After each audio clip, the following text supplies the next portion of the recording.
요한복음 20장 31절 말씀 같이 읽습니다.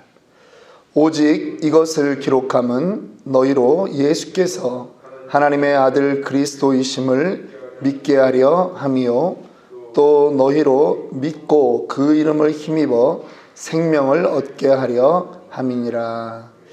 아멘. 말씀을 이제 요한복음 1장 1절부터 강해를 하려고 합니다.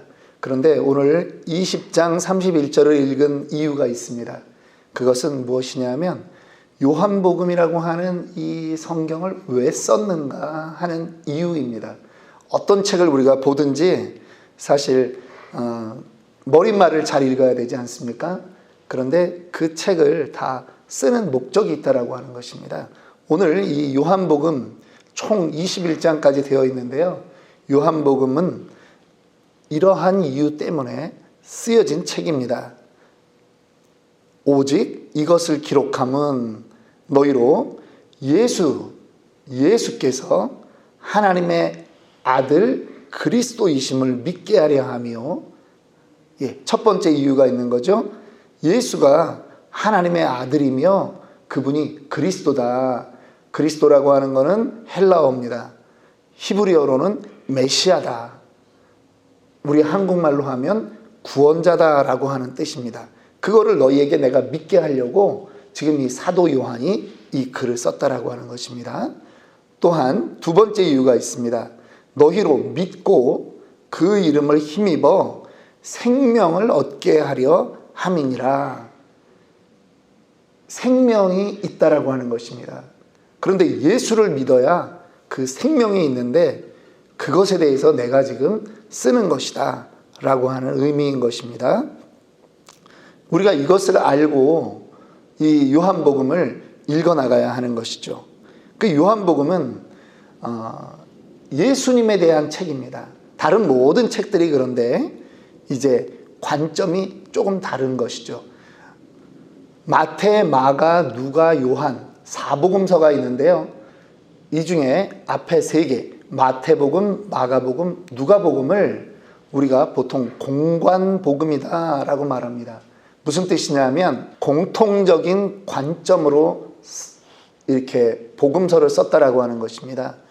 이 예수님을 보는데 보는 관점이 같은 것입니다. 모양만 살짝 다른 거예요. 예를 들면 마태복음은 왕으로 오신 예수님을 기록하고 있는 것입니다. 그래서 성탄절이 되면 헤롯 왕에게 찾아간 동방박사의 이야기가 나오는 게 이 마태복음인 것이죠. 왕으로 오셨습니다. 그러니까 아브라함부터 시작하는데 유다 지파를 통해서 다윗을 통해서 예수 그리스도까지 이어지는 족보가 나오는 게 마태복음인 것입니다. 마가복음은 종으로 오신 예수님, 이 땅에 섬기기 위해서 오신 예수님의 모습들을 그렇게 표현해 놓고 있습니다. 셋째, 누가복음은 인자로 오신 예수님, 사람의 아들로 이 땅에 오신 예수님, 그렇게 표현하기 위해서 쓴 그러한 책들입니다. 그런데 요한복음은 좀 다릅니다. 그 요한복음은 같은 복음자가 들어가 있지만 공관복음이라고 얘기하지 않습니다. 이것은 헬라 문화권에 있는 사람들에게 예수님을 전하기 위한 그러한 글이기 때문에 그렇습니다. 다시 또 얘기하면 공관복음, 마태, 마가, 누가 이 세 복음에서는 천국에 대한 이야기들을 합니다. 천국은 마치 하면서 이렇게 이야기하는데 요한복음은 그런 얘기가 없습니다. 그냥 바로 예수 그리스도는 생명이다. 예수를 믿어야 한다. 그래서 이 요한복음에는요, 믿음이라고 하는 것이 핵심 키워드입니다. 믿음이라고 하는 단어가 무려 96번이나 나오고 있는 것입니다. 그리고 요한복음은 좀 접근 방법이 다릅니다. 이 사도 요한이요, 제자들 11명, 우리 가룟 유다는 이미 죽었으니까 제자들 11명 가운데 죽음을 순교를 당하지 않은 그러한 제자입니다. 오래 살았죠. 90이 넘도록 살았습니다. 또 에베소 교회에서 또 복음을 전하기도 했고요. 나중엔 또 그러한 문제로 반모섬에 갇혀서 유배를 당하기도 했습니다. 그러면서 이제 요한복음, 요한 1, 2, 3서, 요한계시록까지 그렇게 완성을 했는데, 이 사람이 그 살았던 소아시아의 그 배경 속에서 헬라 문화권에서 이 복음이 어떻게 하면 잘 전달될 수 있을까를 고민하면서 썼던 책이라고 하는 것입니다. 그러면서 어쨌든 두 가지 목적이었습니다. 예수는 그리스도다. 예수를 믿음으로 영원한 생명을 얻을 수 있다. 이것이 이 요한복음의 저술 목적인 것입니다. 이것이 요한 1, 2, 3서에서도 동일하게 나타나고 있습니다. 요한 1서에 보면 5장 13절에 내가 하나님의 아들의 이름을 믿는 너희에게 이것을 쓴 것은 너희로 하여금 너희에게 영생이 있음을 알게 하려 함이라. 영원한 생명이 있는데 그거는 누구에게 있느냐? 하나님의 아들의 이름을 믿는 사람에게 있다라고 하는 것입니다. 요한 1서 5장 11절 12절에 또 뭐라고 기록되어 있느냐 하면, 또 증거는 이것이니 하나님이 우리에게 영생을 주신 것과, 하나님이 우리에게 영생을 주셨습니다. 영원한 생명을 주셨습니다. 이 생명이 그의 아들 안에 있는 것이니라. 생명이 누구에게 있습니까? 아들에게 있습니다. 예수에게 있습니다. 그래서 12절에 아들이 있는 자에게는, 아들을 믿는 자에게는, 아들을 영접한 자에게는 생명이 있고 하나님의 아들이 없는 자에게는 생명이 없느니라 라고 기록되어 있는 것입니다. 이 요한은요, 예수님이 붙잡힐 때 도망갔던 제자 중에 하나입니다. 아주 팔팔했던 제자인데, 한때는요 예수님을 구주로 받아들이지 않는, 전도를 했는데 그 동네가 받아들이지 않으니까요 예수님한테 그럽니다. 예수님, 우리가 이곳에 번개를 내려야 되지 않습니까? 벼락을 내려서 다 죽여야 되지 않습니까? 막 그렇게 얘기할 정도입니다. 그래서 별명이 생겼습니다. 보아너게라 하는 별명이 있습니다. 보아너게, 우리의 아들. 예, 아주 성격이 급하다는 것입니다. 다혈질인 것입니다. 그런데 사랑의 사도로 바뀌어가는 거예요. 그리고 그가 이 다른 문화권에 있는 사람들까지 포용하면서 예수를 믿어야 된다. 예수 안에 생명이 있다. 내가 전할 거는 이거 외에는 없다. 라고 지금 그 말씀을 기록하는 거예요. 동일한 질문을 우리도 해야 됩니다. 여러분은 영생을 가지고 있습니까? 영원한 생명이 있으십니까? 예수가 여러분 안에 있습니까? 이것을 우리가 이 요한복음을 읽어가면서 질문해야 된다라고 하는 것입니다. 예수님만이 구세주이십니다. 예수 안에 생명이 있습니다.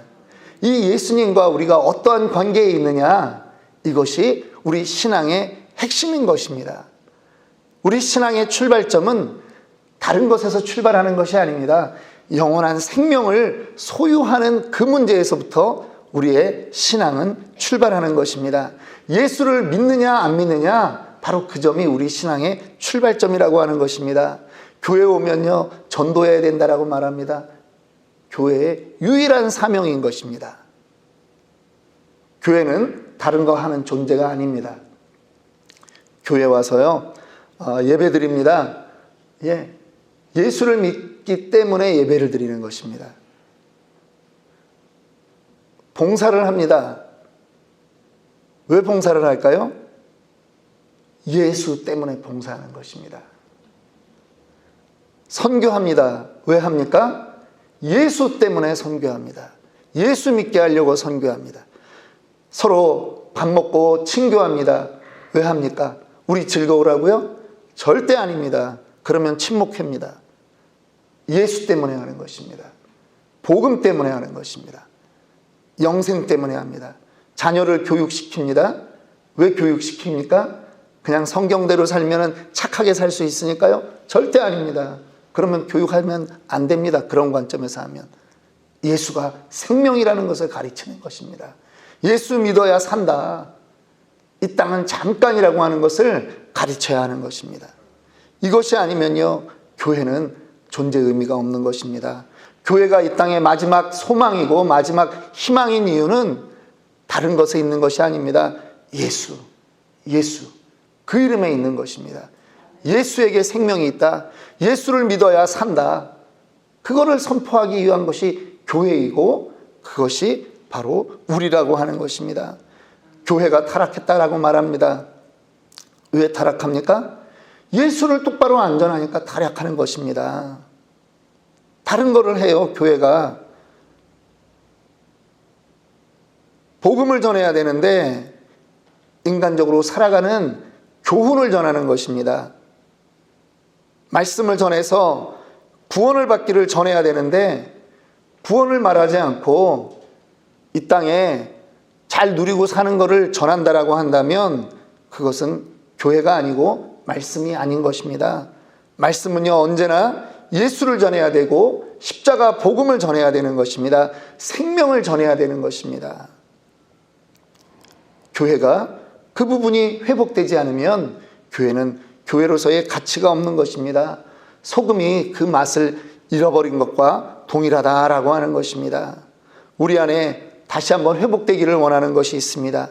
내 안에 예수로 살고 있는가? 내 안에 예수의 생명이 있는가? 혹여라도 그것이 나는 부족하다, 나는 없다, 그러면 여러분 이 말씀으로 돌아가야 됩니다. 하나님 나의 눈을 열어주옵소서. 하나님 나의 마음을 열어주옵소서. 그래서 내가 하나님을 발견하게 하옵소서. 말씀을 통해서 내가 그리스도 예수를 구주로, 나의 구주로 고백하게 하여 주옵소서. 이러한 고백이 있기를 원합니다. 좋은 건물 우리의 목적이 아닙니다. 화려한 설교 우리의 목적이 아닙니다. 예수만이 우리의 목적이 되는 것입니다. 그렇게 살았던 사람이 바로 누구냐? 바로 이 사도 요한이라고 하는 것입니다. 90이 넘는 나이를 살았습니다. 오래 살았습니다. 고통도 받았습니다. 그런데 그가 그 모든 것을 감내할 수 있었던 것은 단 하나. 내 평생에 예수 그리스도를 만나서 3년간 그분과 함께 지냈는데 사람인 줄 알았는데 그분이 하나님의 아들이었다라고 하는 것입니다. 그분을 통해서 내가 새 생명을 얻었다라고 하는 것을 고백하는 것이죠. 이것은요, 누구 한 사람에게만 필요한 것이, 어떤 사람에게만 필요한 것이 아닙니다. 이 땅의 모든 사람에게 필요한 것입니다. 그렇기 때문에 요한복음 3장 16절, 하나님이 세상을 이처럼 사랑하사 독생자를 주셨으니 이는 저를 믿는 자마다 멸망치 않고 영생을 얻게 하려 하심이라. 이 말씀이 요한복음 전체의 주제가 되는 것입니다. 서술의 목적은 우리가 분명히 알았습니다. 두 가지입니다. 아들이신 그 예수님이 구세주라고 하는 것, 그리스도라고 하는 것을 믿게 하려고 이 글을 쓴다. 두 번째, 그 예수를 믿음으로 영원한 생명을 누리게 하기 위해서 이 글을 쓴다라고 하는 것입니다.